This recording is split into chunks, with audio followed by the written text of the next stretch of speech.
Hello, hello, hello, everyone, and welcome back to my YouTube channel. It is good to have you here. So please like, comment, subscribe, hit the notification bell, and share to help me out, alright? Because see, what we gonna do is get this channel popping.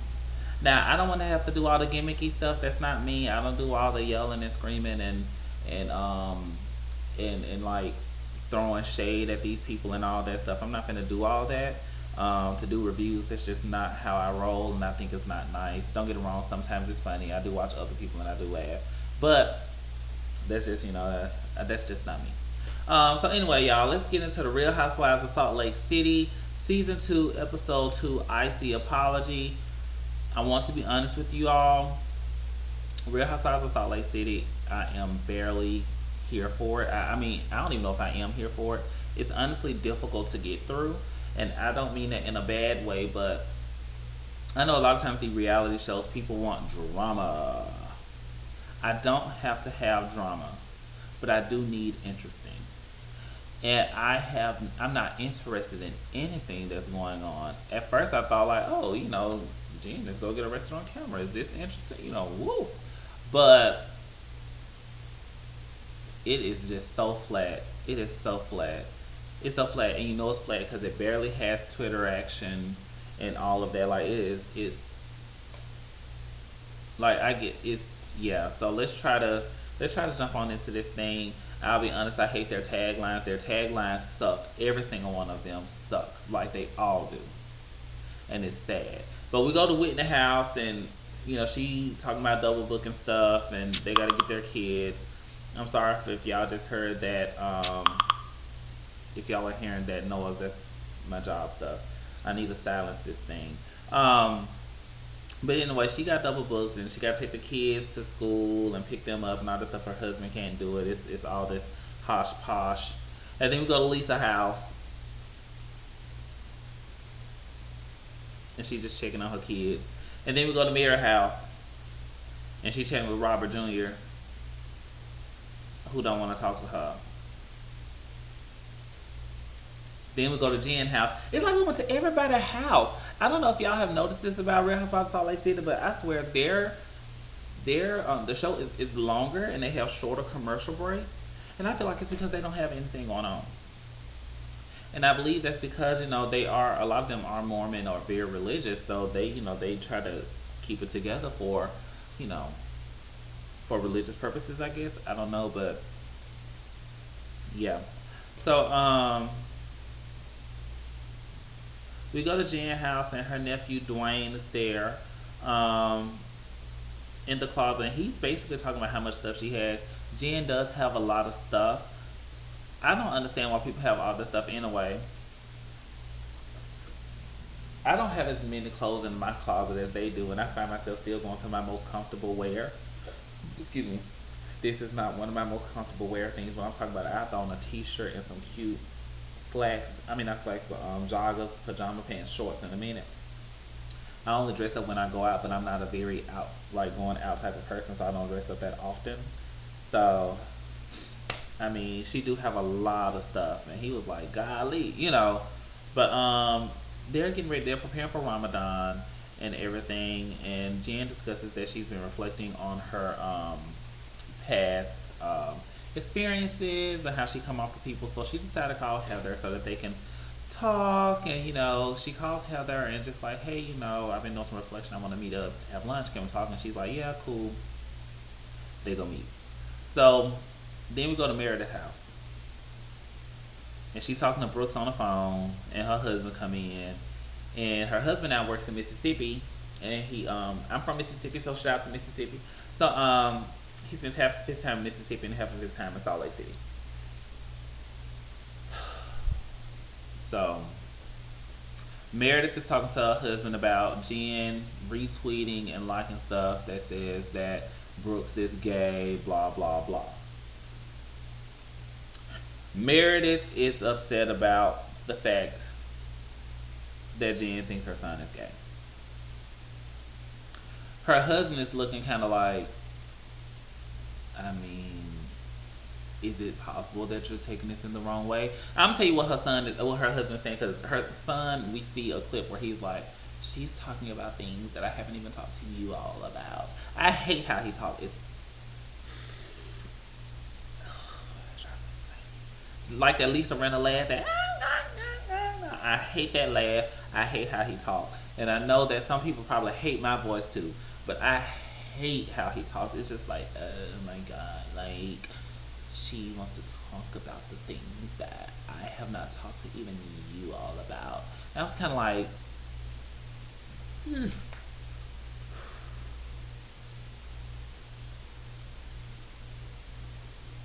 so they say Brooks not gay. He's not claiming a gay identity. I'm not gonna say what the boy is, but I'm gonna say whatever he is, he fall under the queer umbrella.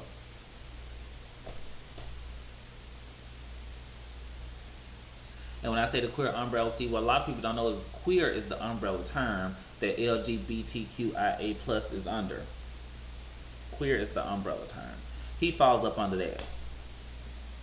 And someone, I don't know if I was, someone raised this question on Twitter. They said, well, everybody assumed your son was gay from last season. Like the fans were saying, everybody was saying it. So why didn't you clear that up at the reunion? And she was like, well, Jen knows my family, so that's why it's a problem. Everybody else is strangers. Girl.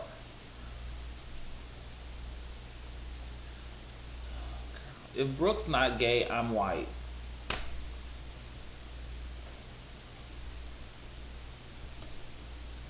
And I'm trying not to be this way, y'all. I'm really like falling asleep with this show, and I have to wake myself up talking about it. So I got to do all this theatrical stuff here because I'm real like it is. I don't know if I'm gonna make it. I'm just gonna tell y'all that now. If I stop just after blue stop, y'all know why. Jen, it ain't right for you to be liking and retweeting stuff that's negative about her son, about somebody should have slapped his ass. Or Meredith should have slapped him. She probably should have, but you don't need to be liking that stuff.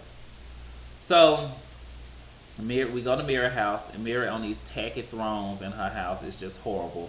She calling her cousin over to work for her. He, like any other family member, they be late and don't really do stuff on time, but she shows her tacky house. Her whole house is tacky. The whole house needs a makeover. Mary get it done.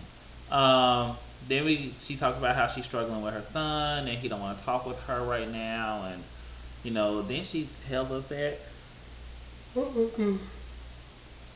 talking about this show made me yawn. That's problematic. Anyway, she talks about she told her son like, oh, if you with a girl and you smell fish down there, run for the hills. And I'm like, she knows better than that. You don't do that. That's some women have concerns. I mean, not saying that some of them have chemical imbalances and stuff like that, but maybe you should talk to your son about making sure his penis smells good too. Anyway, Lisa, Jenny go see Jen. Jen is doing stuff with a CBD deal. They talk.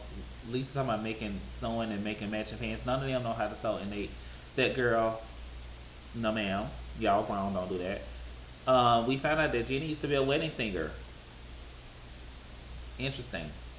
Lisa tells Jen about the Meredith talk, and Jen discusses basically how she understands. So she did mention how she understood how Meredith could be upset, but then she sat there and said, because she did say that she liked and retweeted the stuff because she thought it was funny, but she did say he shouldn't have been talking about her vagina. At the end of the day, I think Meredith needs to learn how to set boundaries between her children and her friends, like your children, Brooks. Especially because it seems like the daughter is kind of doing her own thing. Brooks need to mind his own business and stay in his lane. And Meredith needs to make sure she have those boundaries there so Brooks can mind his business and stay in his lane. Because Jen got 2 kids, I think, with Sharif, and he got an older son. Or she got 3. Anyway, she got 2 kids with Sharif. I think one is grown. Whatever. You don't see her kids up in there talking to her about y'all. You don't see nobody else kids, especially if they got grown kids or old enough teenage kids, talking to y'all, talking to them about the situations or inserting themselves. But your son want to insert himself, but nobody can talk to him or say anything about him. Tell him to take his grown butt on somewhere, get some friends, and get up out your face and out your business. I'm tired. I'm sorry. I'm already aggravated with the show. I'm tired. Tell Brooks to take his grown tail somewhere else, go get some friends, mind his business, and figure out what's going on with his life instead of sitting up in your face worrying about you and your friends. Not saying that Jen is right for doing what she did and said the things she said and retweeting stuff because she's wrong for that. I want to make that 1,000% clear. However, Meredith, you need to set boundaries with your kid. I'm going to leave it alone because your husband obviously know you do and you still don't listen to him. But whatever. Heather and Whitney meet up at a store. They looking at tacky clothes. Heather explained her feelings about Jen. Whitney tell her, hey, be careful. Cool. Then we go to Jenny's house. We found out that Jenny owned medical clinics, but she sold them to be a full-time mom. They enjoyed some family time, and we learned that in the Vietnamese culture, just like in some other cultures, wealth with a lot of children means you have wealth. I know in some, like, I think it's the African culture, I want to say that, like, the thicker, the bigger you are, it means wealth because it's like you can afford to eat, in a sense. Jenny don't want no more kids. Her husband wants kids. We finna find out that that's an issue. He wants more. They got 3. And I don't understand why people want more kids when you got kids that's approaching double digits. That little girl is 9. And I think she's the youngest. What y'all need more children for? Jenny, I'm with you on that, girl. So then we go to Whitney. And she with her family, and they discussing chore chart. So what that is basically like a token. Well, it's a chore chart, but to do it the correct way, you want to do a token economy. What that is you put up the big poster, right? You put it up, you put the people's name on it, and you say, okay, this is your chore for this Monday, Tuesday, Wednesday, Thursday. You give them certain points or whatever for doing their chores. Now, if the chores are not done, you take it away. That's what makes it a token economy. You take that point away for the day.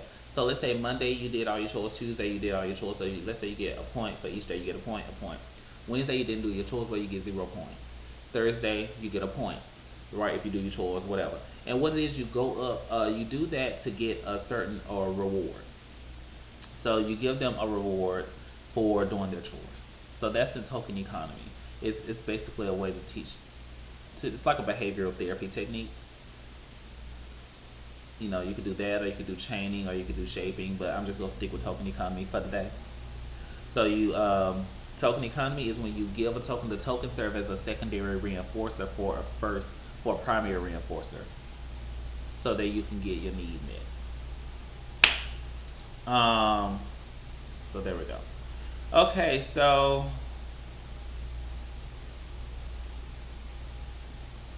she talks to her husband. Whitney talks to her husband about business, and it sounds like her business is doing well. They set the bar for $10,000 profit, I think, and they made $15,000 per month. They're doing it monthly, so I think that's really good. So good job to Whitney on that. And then she talked about her sexual desires and how she want to have sex every day, and how when they got together they was having sex almost every day. And the husband talks about, hey, well, with business though, when you're in business mode, it's like it's not the same. They're having sex 2 to 3 times a week. That's good. Or did she say 3 to 4? Whichever one. That's good. But girl, you want to have sex every day. I don't know what kind of sex drive that is, honey. You got a motor down there.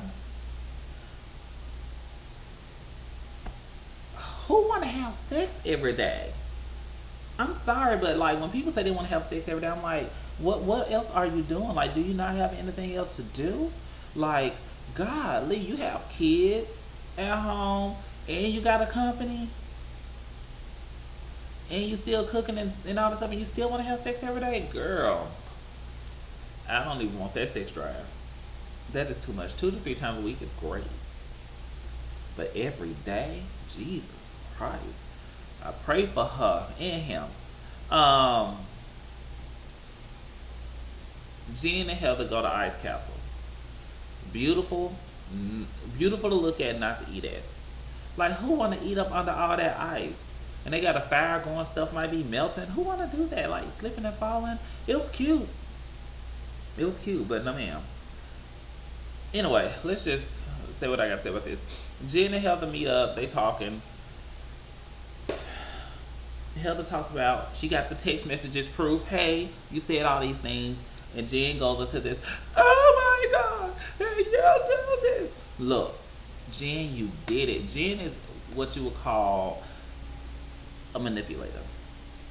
Jen is dealing with some personality disorder kind of stuff. I'm not gonna say anything further right now because I need to make sure I like watch it play out a little bit more. I'm gonna try, but Jen is the type of person that lacks insight. She cannot look into herself to say, what did I do? You call this woman a racist, yet you want to be her friend. I don't understand. Anybody that I feel is a racist, I'm not trying to be friends with them, which lets me know that obviously you don't think the woman is a racist. Not just that, but I do see on a lot of these shows with white women that there is some struggle sometimes with how they give things off, and they struggle to kind of take it in and apply it. But what I will say is I don't know if Heather is a racist. I honestly, I watched the show last season. I must not have paid enough attention. But Jen called her a racist, but Jen want to be a friend. Jen, obviously, the woman not a racist if you're trying to be a friend. So stop trying to spin it around like somebody that did something to you when you done stuff to them. That's what's going on with Jen. She can't take it, but she know how to dish it. That's all I got. I'm honestly exhausted talking about this show. Literally, I had good energy coming in, and as I started talking about this show, I got tired. So I'm gonna leave it where it is. I hope y'all enjoy. I'm gonna try my hardest to pep up for this show, but I don't know if I'm gonna make it. So please like, comment, subscribe, hit the notification bell, and comment while you can, and share. And let's see if I make it through this thing. All right, y'all enjoy. Have a good day. Peace.